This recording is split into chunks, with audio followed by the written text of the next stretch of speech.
So today I've come to Thetford, probably the flattest trail centre in the UK.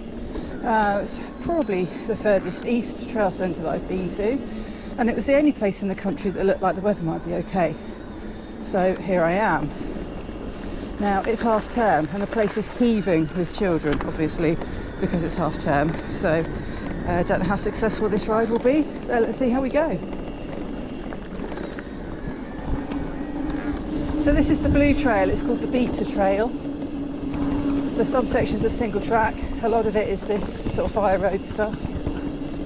There are two loops, a short loop, then an extension to make it into a long loop. We'll do the long loop. I'll show you where it splits a bit further into the trail. So it's a balmy 14 degrees outside today, which is crazy given it was about 4 the last time I rode, which was 2 days ago. It has been raining, but this place tends to drain very well, and I don't think it's rained here as much as it has everywhere else. So I'm hoping that we'll just get some nice tacky trails to ride on today, similar to what I had at Sherwood Pines the other week.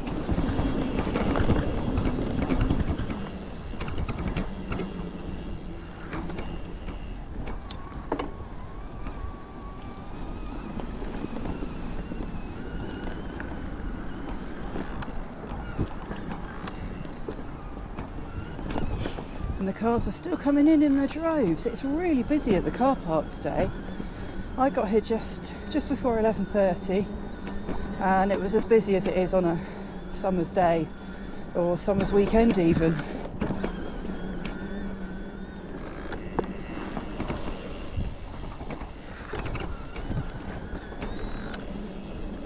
God, I'm useless at these tight, twisty trails.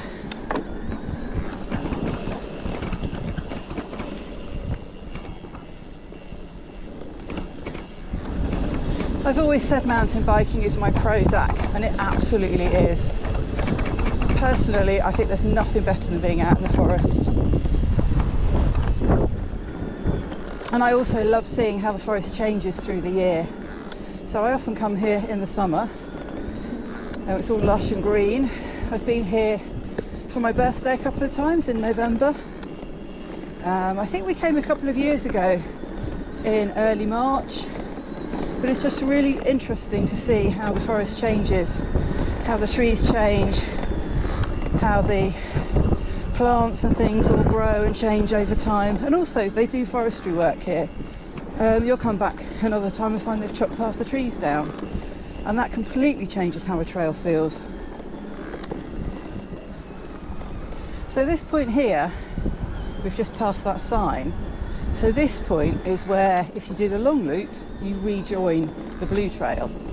So we'll see that again shortly.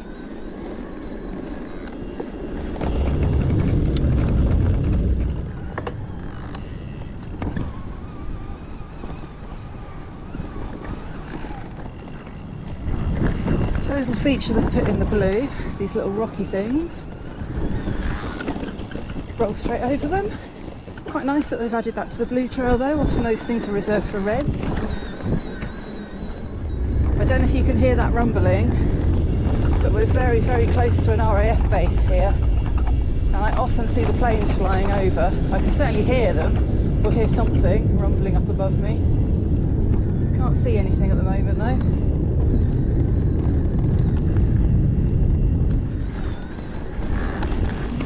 So this section is called 39 Steps. It's a nice little bermy section. Obviously I'm useless at it because I can't do corners. There's only a small gradient on it. Some little rollers as well. But I need to look where I'm going better. I'm useless at looking, twisting my body round, so the bike doesn't go where I want it to go.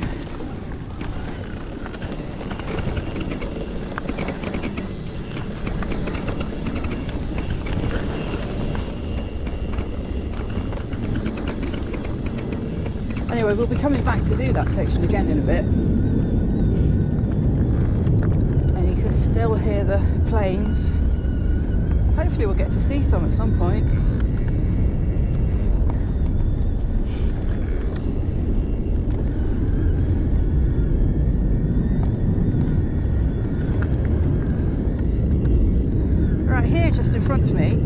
is where the trail splits. You can keep going straight for the short loop or go to the left for the long loop. So if you can hear me above the rumble of the RAF planes, we are at the split point where the Blue Beta Trail splits. You can either keep going on the short loop or follow where I'm going, which is the long loop. So the long loop, I think in total, if you do the whole of the Blue, including the long, it's about 11 miles, I think. Or is that kilometres? It's 11 miles. I'm sure it's 11 miles because I'm sure the red is 10 and I do over 20 miles when I come here.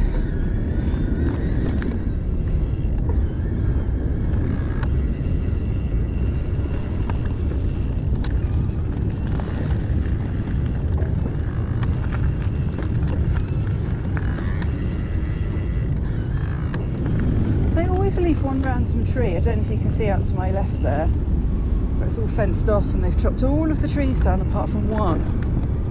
And I see that a lot. I've seen that at Dalby. I remember commenting on that at Dalby once when I was there, and I think I've commented on it here as well.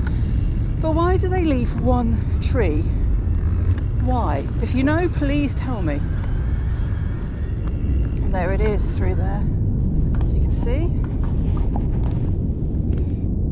Through there, that lone tree. I think there is another one actually just up there. I don't know if you can see that, but there's like just a lone tree just kind of there amongst all of its chopped down friends. Poor tree standing there all alone now. So I've just ridden around quite a big diversion which has taken off, I think, quite a large chunk of the extra Blue. Missed out quite a nice little section I like. And brought us back here to 39 steps.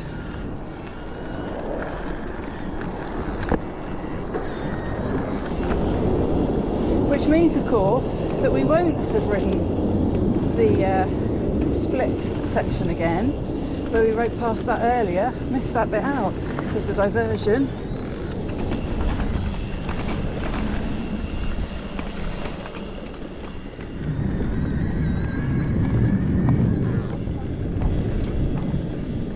So we've just reached the point where you can make your decision as to whether you do the long loop or the short loop. Obviously, once you've done the long loop, you head back on the short loop, which is where we're going now. Looks like they've had either some storm damage or they've been and done some felling through here. Lots of little branches everywhere. I don't know how badly they were affected by the recent storms we've had down here. I'm guessing not as bad as the west has had it.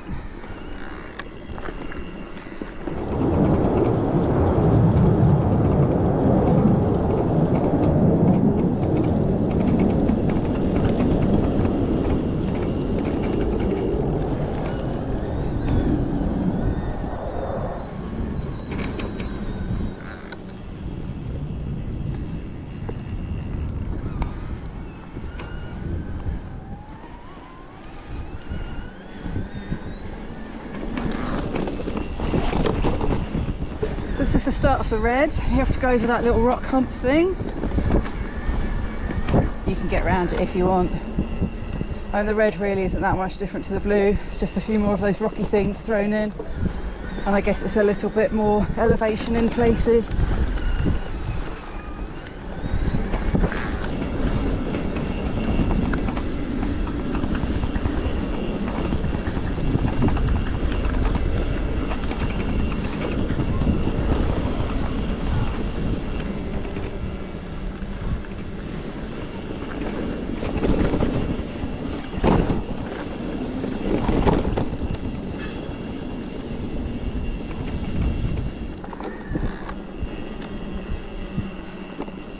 Oh yeah.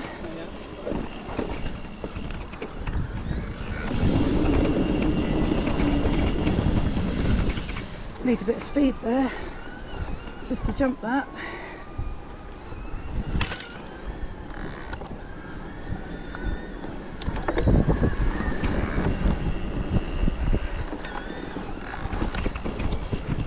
More little rocky bits.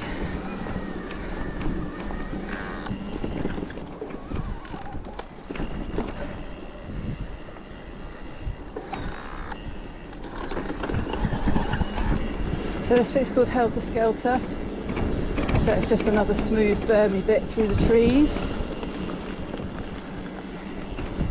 Not a lot of elevation.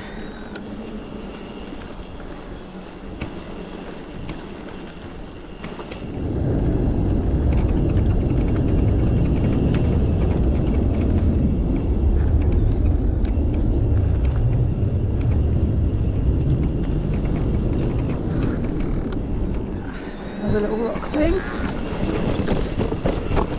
None of those are drops, by the way, they're all rollable. I don't quite know what they did to this trail, but they rebuilt it with like this weird concretey stuff. I'm not sure it was such a good idea.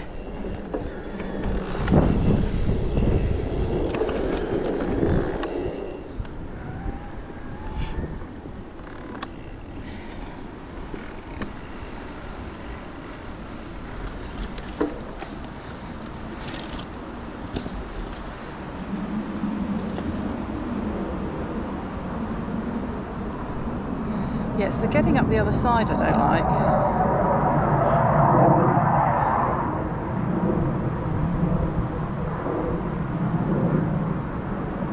Yeah, the going down it's fine. It's that getting up the other side where that route's exposed.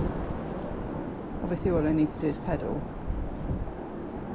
I am a numpty. So I might come back and do that black pit. I usually do it. It does look a bit greasy today, and there is a rooty bit sticking out as you go up the other side, which, I mean, for a normal person that wouldn't be a problem, but if I happen to get stuck or I skidded on it, slipped on it or something, then I'll wait probably to do it until Simon's with me. For some reason I seem to have more confidence when he's around. Probably because I know I've got someone there to kind of get me if I have a problem.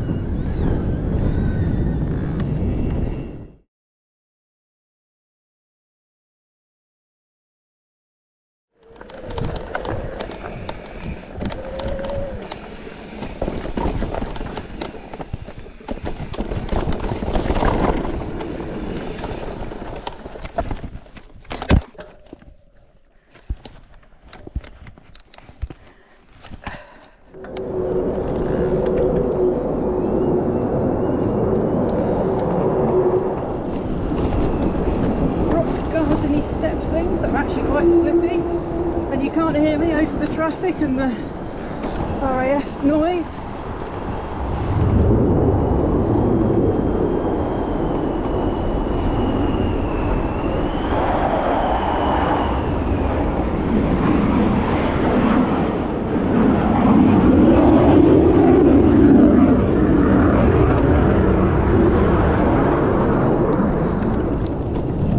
Wow, it's an assault on your senses coming through here with all that noise going on. It kind of detracts a bit. I keep trying to see the planes. I caught a glimpse of one just through the trees. You won't see that on the GoPro at all.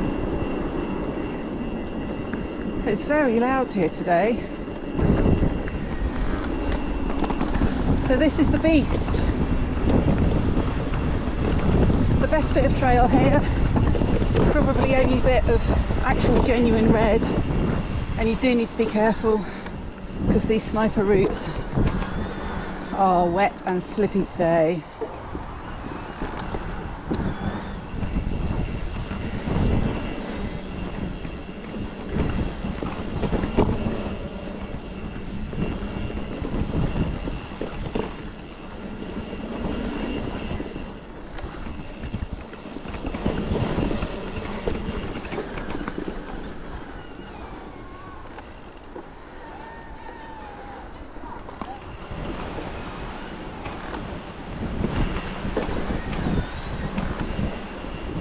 I've never gone to the left there. I don't know what's down there. All bomb-holey stuff, I expect. No, I used to go to the left there as well, but there doesn't appear to be a trail there anymore. It used to link up just here with this.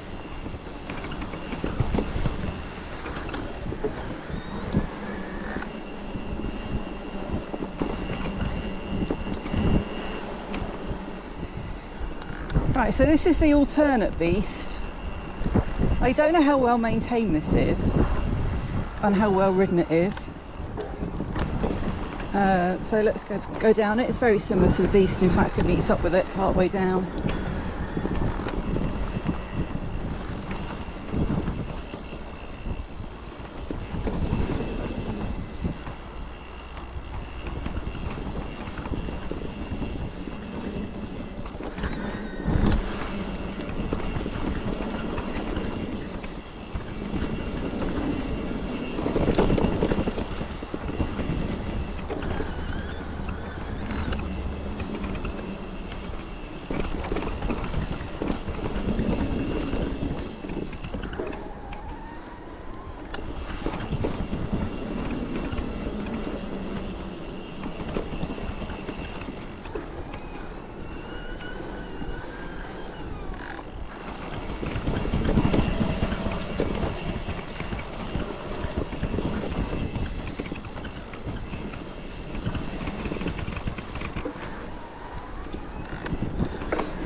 So this is the only bit of uphill in this whole place.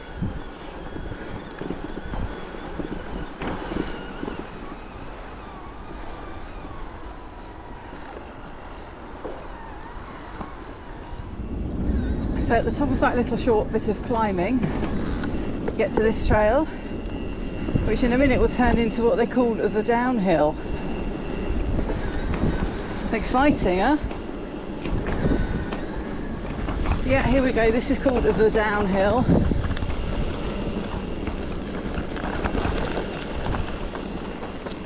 Okay, it is going down the hill, sort of.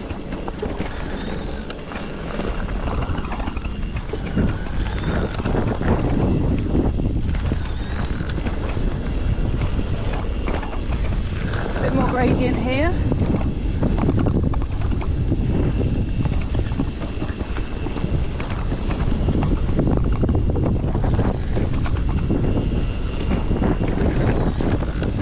No speed for me to get over these properly.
And that, everybody, is the downhill. So we're on our way back now. We're coming towards the end of the red trail. As you can see, apart from a few little rocky bits, and the beast, of course, very similar to the blue. But it's flat here. They've actually done really well with the elevation they've got. I've been to other trail centres that could have done a lot more with what they've got, and they could actually learn a thing or two from places like Thetford and Sherwood Pines, who are essentially flat trail centres and have actually really made the most of what they've got with their elevation and their landscaping. Even chucking a few rock gardens and things in makes life interesting. A few little drops. You know, it doesn't take much elevation to stick a drop in a trail. Yeah, stuff like that. Little rock gardens, little drops, berms. Not that difficult. So that was Thetford. Didn't do anything particularly special today. I'm kind of kicking myself that I didn't do that pit, but I have done it loads of times before. I was planning on going back and doing it once I'd completed the lap, but I couldn't be arsed. I'll be honest with you, couldn't be arsed. I want to get home at a reasonable time this evening. I was hungry, so I thought, nope, not going to do it today. Doesn't really matter. I'll do it next time. So I went to the cafe and had a sausage roll and a cappuccino, and now I'm ready to go home. But anyway, it was really nice to get out today. If I'd stayed at home, I wouldn't have done, because the weather was crap down there. Raining, windy, pretty much all over the country today. So to escape to this little section of England where it wasn't raining was actually really nice. And it was really warm. I was boiling. It was like 16, 17 degrees, I think. So it was really nice, really nice. So I have enjoyed it. It's always good to be out on the bike regardless. Sometimes just riding around a flat forest 3 hours away from home is exactly what I need, and that's what I did. So thank you very much if you bothered to watch this video. I know it wasn't very exciting, but stay tuned. There'll be another one, I'm sure, in the not too distant future.